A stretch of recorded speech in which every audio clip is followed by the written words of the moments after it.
എല്ലാവർക്കും വീഡിയോയിലോട്ട് സ്വാഗതം. ഇന്നത്തെ നമ്മുടെ ട്രിപ്പിൽ വൈഫും മോനുമാണ് ഉള്ളത്. അത് നമ്മുടെ ബന്ദിപ്പൂർ ടൈഗർ റിസർവിലെ ഒരു അടിപൊളി ജിപ്സി സഫാരി. ബന്ദിപ്പൂർ ടൈഗർ റിസർവിൻ്റെ കീഴിലുള്ള ജംഗിൾ ലോഡ്ജ് റിസോർട്ടാണ് ബുക്ക് ചെയ്തത് കേട്ടോ. മഹാരാജ പാക്കേജാണ് ഞങ്ങൾ എടുത്തത്. അപ്പോൾ ഈ പാക്കേജിൽ എന്ന് പറഞ്ഞാൽ ഒരു ഈവനിങ് സഫാരിയും അതുപോലെ തന്നെ മോർണിംഗ് സഫാരിയുമാണുള്ളത് ജിപ്സിയിൽ കേട്ടോ. അതിൻ്റെ കൂടൊപ്പം തന്നെ നമുക്ക് അടിപൊളി ഫുഡും സ്റ്റേയും എല്ലാം ഉണ്ട്. അപ്പോൾ നമ്മുടെ ഈവനിങ് സഫാരിയുടെ വിശേഷങ്ങളുമായിട്ടാണ് വന്നിരിക്കുന്നത്. ബന്ദിപ്പൂർ ടൈഗർ റിസർവിൻ്റെ റിസപ്ഷൻ അവിടെ ടിക്കറ്റ് എടുക്കുന്ന കൗണ്ടറിൽ ചെന്നിട്ട് റിപ്പോർട്ട് ചെയ്തിട്ട് വേണം നമുക്ക് പോകാനായിട്ട്. അതിനുശേഷം കുറച്ച് ദൂരം നമ്മൾ റോഡിലൂടെ ടാറിട്ട റോഡിലൂടെ പോയിട്ട് പിന്നെ അതിന് ശേഷമാണ് നമ്മൾ ഫോറസ്റ്റിൻ്റെ ഉള്ളിലോട്ട് പോകുന്നത്. ഇപ്പം ഈ ഡ്രൈ ആയിട്ടുള്ള സീസൺ ആയതുകൊണ്ട് തന്നെ വെള്ളത്തിനൊക്കെ ഒരുപാട് ക്ഷാമമുള്ളതിനാൽ നോക്കിക്ക് മാനും അതുപോലെ മയിലൊക്കെ വെള്ളം കുടിച്ചിട്ട് കയറി പോകുന്നത്.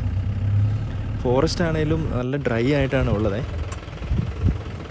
എന്താണേലും സ്റ്റാർട്ടിങ് ഗംഭീരം എന്ന് പറയാം കേട്ടോ. ടൈഗർ സൈറ്റിംഗ് ഉണ്ടെന്നുള്ള ഇൻഫർമേഷൻ കിട്ടിയിട്ടുണ്ട്. അങ്ങോട്ടപ്പം ജിപ്സി പായുകയാണേ. ഇതിന് തൊട്ടടുത്ത ദിവസം തന്നെ 2 ടൈഗറിനെ ഒരുമിച്ച് കണ്ടുവെന്ന് പറയുന്നുണ്ടായിരുന്നു. അതുപോലെ തന്നെ ടൈഗറിൻ്റെ മേറ്റിംഗ് ടൈം ആയതുകൊണ്ട് തന്നെ മിക്കവാറും 2 ടൈഗറിനെ ഒരുമിച്ച് കാണാനുള്ള ഭാഗ്യമുണ്ടെന്നാണ് ഡ്രൈവർ പറഞ്ഞത്. അങ്ങനെ കാത്തിരുന്ന ഇതാ ഒരാളെ ഈ കുറ്റിക്കാടിനുള്ളിൽ കണ്ടുപിടിക്കാൻ പെട്ട പാട് നോക്കിക്കേ.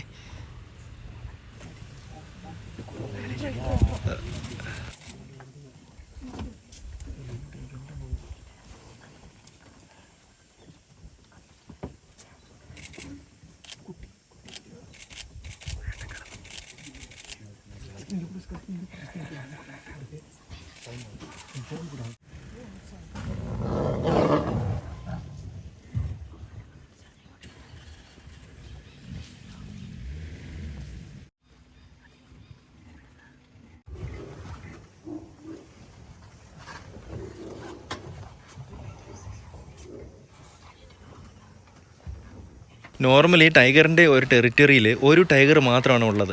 അത് വളരെ റെയർ ആയിട്ടാണ് ഇതുപോലെ മേറ്റിംഗ് ടൈമിലും മറ്റുമായിട്ട് നമുക്ക് 2 ടൈഗറെയൊക്കെ കാണാനായിട്ട് പറ്റുന്നത്. ഇനി ഒരു ടൈഗറിൻ്റെ ടെറിറ്ററിയിലോട്ട് വേറൊരു ടൈഗർ വരികയാണെങ്കിൽ അവർ വലിയ ശക്തൻ ആരാണോ ആ ടെറിറ്ററി കീഴടക്കുകയും മറ്റേ ടൈഗർ ടെറിറ്ററി വിട്ടു പോകുകയാണ് സാധാരണ ഉണ്ടാകുന്നത്. അതുപോലെ തന്നെ നമുക്ക് റെയറായിട്ട് അമ്മയും കുട്ടികളൊക്കെ ആയിട്ട് നിൽക്കുന്ന കടുവയെ നമ്മൾ ഒരു 2-3 കാണാനായിട്ട് പറ്റുന്നത്. പിന്നെ നമുക്ക് കാണാൻ പറ്റുമെന്ന് പറഞ്ഞാൽ ഇതുപോലെ മേറ്റിംഗ് ടൈമിൽ മെയിലും ഫീമെയിലിനുമാണ്. ഇത് ഫീമെയിൽ ടൈഗറാണ് കേട്ടോ അവിടെ കിടക്കുന്നത്. ഇതാ വരുന്നു മോനെ ഇവിടുത്തെ മെയിൽ ടൈഗർ.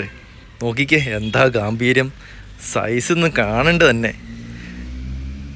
ഈ ടൈഗറാണ് കേട്ടോ ഏതാനും മാസങ്ങൾ മുന്നേ കരടീനെ കൊന്നത്. മേറ്റിംഗ് ടൈം ആയതുകൊണ്ട് തന്നെ 2 പേരും ഒരു സ്ഥലത്ത് തന്നെയാണ് കേട്ടോ.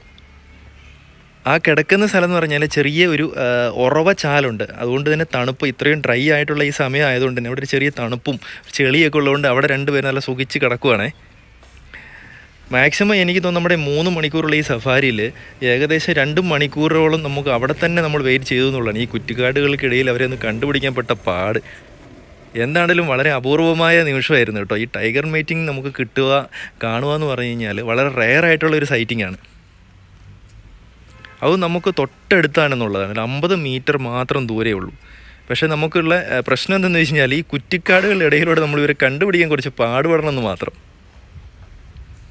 ഇത് നോക്കിക്ക് ഫീമെയിൽ ടൈഗർ അവിടെ കിടന്ന് മറിയുകയാണ്. ഒരു പേടിയില്ലെന്നുള്ളതാണ് കേട്ടോ. ഏകദേശം ബന്ദിപ്പൂർ ഈ സഫാരിയിലുള്ള ജീപ്പുകളും ബസ് സഫാരികളും എല്ലാം തന്നെ അവിടെ നിർത്തിയിട്ടുണ്ട്. ജീപ്പിൻ്റെയും ഇതിൻ്റെ ഒന്ന് സൗണ്ട് കേട്ടിട്ട് ഒരു പേടിയില്ലെന്നുള്ളതാണ്.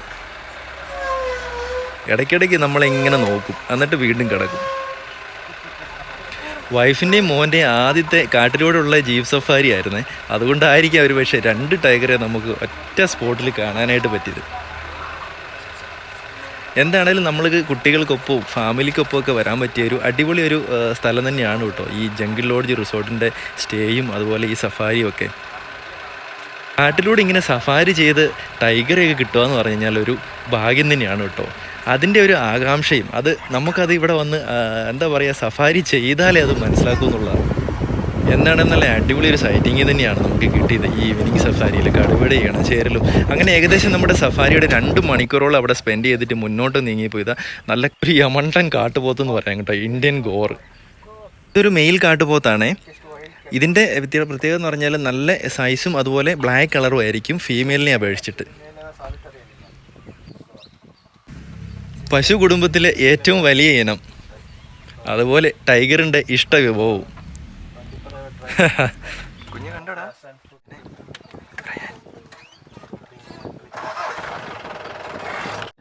ബേർഡ് വാച്ചിങ് ഒക്കെ ഇഷ്ടപ്പെടുന്നവരാണെങ്കിൽ തീർച്ചയായിട്ടും നല്ല ക്യാമറയ്ക്കുമായിട്ട് വരികയാണെങ്കിൽ അടിപൊളി വിഷ്വൽസ് കിട്ടുമേ.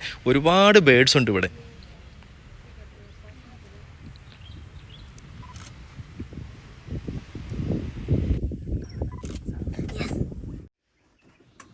ഓൾമോസ്റ്റ് നമ്മുടെ ടൈം കഴിയാനായിരിക്കണം. ഞാൻ അരമണിക്കൂറും കൂടി നമ്മുടെ സഫാരി ഉള്ളൂ കേട്ടോ. നോക്കിക്ക് ഈ മാർച്ച് മാസം ആയതുകൊണ്ട് തന്നെ ഫുള്ള് ഡ്രൈ ആയിട്ടാണ് കേട്ടോ ഇവിടെ ഉള്ളത്. പച്ച പുല്ലുകളൊന്നും കാണാനേ ഇല്ല. മാനുകളുടെയും ബാക്കിയുള്ള മൃഗങ്ങളുടെയൊക്കെ അവസ്ഥ നോക്കിക്ക്. അതുകൊണ്ട് തന്നെയാണ് ഈ നാഗർഹോളയിലോട്ടും അതുപോലെ തന്നെ നമ്മുടെ കേരള ഫോറസ്റ്റിലോട്ടൊക്കെ ഇവിടെയുള്ള എലഫൻ്റ് എല്ലാം ഈ സമയം ആകുമ്പോഴത്തേനും പോകുവേ. അങ്ങനെ നമ്മുടെ സഫാരി ടൈം കഴിയാനായിട്ട് 10 മിനിറ്റ് ബാക്കിയുള്ളപ്പം വീണ്ടും ഇതാ ഒരു ടൈഗർ സൈറ്റിങ് കിട്ടിയിട്ട് 2 ജിപ്സി അവിടെ മാറ്റി നിർത്തിയിരിക്കുകയാണ്. ടൈഗറിനെ ഇതിനകത്തും കണ്ടുപിടിക്കുക എന്ന് പറഞ്ഞാൽ വലിയൊരു ടാസ്ക് തന്നെയായിരുന്നു കേട്ടോ. മൊബൈൽ സൂം ചെയ്ത് അവിടെ കണ്ടുപിടിക്കുക നോക്കിക്ക് ജസ്റ്റ് ഒരു മൂവ്മെൻറ്റ്സ് നമുക്കവിടെ കാണാനായിട്ട് പറ്റുമേ. അങ്ങനെ ടൈഗർ ക്രോസ് ചെയ്യാൻ സാധ്യത ഉള്ളതിനാൽ എല്ലാ ജിപ്സിയും തന്നെ കുറച്ച് പുറകോട്ടായിട്ട് നിർത്തിയിട്ട് വെയിറ്റ് ചെയ്യുകയാണ്. ഇത് ഈ കാടിൻ്റെ ഉള്ളിൽ കുറ്റിക്കാടുകളുടെ ഉള്ളിലായതുകൊണ്ട് നമുക്ക് കറക്റ്റ് അതിൻ്റെ മൂവ്മെൻറ്റ് ചെയ്യുമ്പോൾ മാത്രമേ അവിടെ ടൈഗർ ഉണ്ടോ എന്നുള്ളത് നമുക്ക് മനസ്സിലായി. ഇത് കണ്ടുപിടിച്ച ആരാണേലും ഭയങ്കരം തന്നെ. അങ്ങനെ നമുക്ക് ഒറ്റ സഫാരിയിൽ കിട്ടിയെന്ന് പറഞ്ഞാൽ 3 ടൈഗറിനെയാണ് കിട്ടിയത് കേട്ടോ. വളരെ റെയറായിട്ടുള്ള ഇത് എനിക്ക് തോന്നി അവർ മറ്റേ നമ്മൾ നേരത്തെ കണ്ട ടൈഗറിൻ്റെ ടെറിറ്ററിയിലെ ബോർഡർ അങ്ങനെ വല്ലതും ആയിരിക്കണം ഒരു പക്ഷേ. അല്ലെങ്കിൽ നമുക്ക് ഈ 3ാമത്തെ ഒരു ടൈഗറിനെ നമുക്ക് കിട്ടുകയെന്നുള്ളത് ഭയങ്കര റിസ്ക്, ഒരിക്കലും ചാൻസ് ഇല്ലാത്തൊരു സംഭവമായിരുന്നു കേട്ടോ.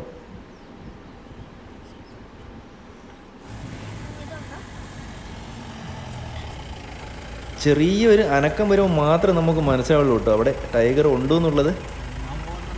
കാരണം ടൈഗറിൻ്റെ ആ കളറും ഈ കുറ്റിക്കാടിൻ്റെ കളറും ഏകദേശം സെയിം ആയിരിക്കുന്നുണ്ട്. നമുക്കത് കണ്ടുപിടിക്കാൻ വളരെ ബുദ്ധിമുട്ടായിരുന്നു. എന്താണെങ്കിലും നമ്മുടെ സമയം അതിക്രമിച്ചു കഴിഞ്ഞതുകൊണ്ട് തന്നെ അവിടെ നിന്ന് ഞങ്ങൾ തിരിച്ചേ. അങ്ങനെ ഒരു അടിപൊളി ഒരു സഫാരിയാണ് നമുക്ക് സമ്മാനിച്ചത്. വൈഫിനും കുട്ടിക്കൊക്കെ എന്താണല്ലോ ഒരുപാട് ഇഷ്ടമായി കേട്ടോ. ഇനിയിപ്പോൾ നമ്മൾ ജംഗിൾ ലോഡ്ജ് റിസോർട്ടിൻ്റെ മഹാരാജ പാക്കേജിലുള്ള സ്റ്റേയും അവിടുത്തെ ഫുഡും അതുപോലെ മോർണിംഗ് സഫാരിയുടെ ഒക്കെയുള്ള വീഡിയോയുമായിട്ട് നെക്സ്റ്റ് വീഡിയോയിൽ വരുന്നതായിരിക്കും. അപ്പം വീഡിയോ ഇഷ്ടമായി ലൈക്ക് ചെയ്യാനും സബ്സ്ക്രൈബ് ചെയ്യാനും മറക്കരുത്. Bye bye.